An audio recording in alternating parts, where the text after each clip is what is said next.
F-Type Coupe as much as auto enthusiasts. As sculpture, it's as much Rodin as road machine, with undulating aluminum panels draped over a bonded and riveted aluminum platform. Music? Jaguar's symphonic sound is Tchaikovsky in the distance, Wagner in the cabin. Perfect for a quick trip to the concert hall.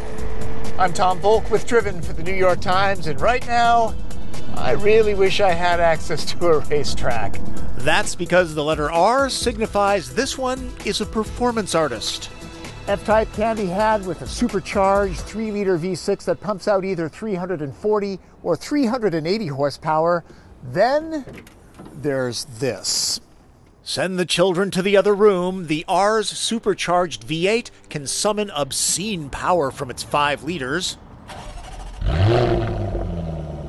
550 horsepower and 502 pound-feet of torque, to be exact.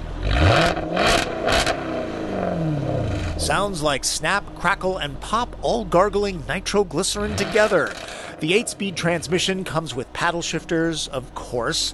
Suspension, throttle, gearbox, exhaust note, and steering weight can be altered.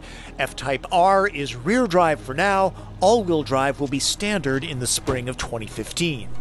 Jaguar claims 0 to 60 in 4 seconds. That seems a little faster than that.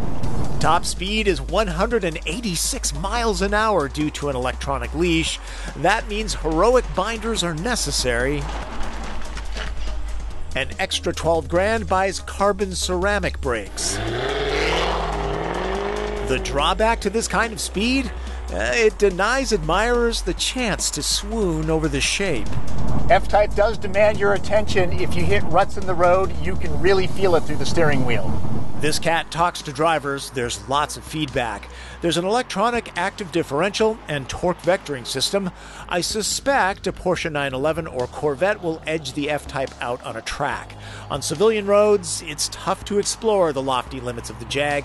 At speeds I will not admit to, the firm adaptive suspension gives F-Type a stable, confident quality. FYI, this is a sign to law enforcement 70 miles an hour has been reached. And then there's the sound.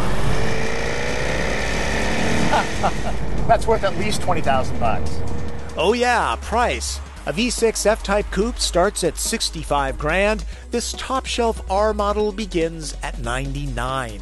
I'm assuming owners aren't concerned with the 17 mile per gallon fuel economy average that I'm seeing, even using premium gas. The cockpit, or cocoon really, is definitely oriented towards the driver. It looks expensive, the wheel is a joy to hold, deeply bolstered seats are firm but comfortable and supportive.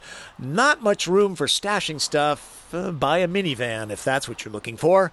Clearly, there's only seating for 2. There's some criticism that the interface is dated. Personally, I find it easy to use. If you're looking for any amount of practicality with your British heritage, it's best to go with a Land Rover. Out goes the security panel for a fighting chance.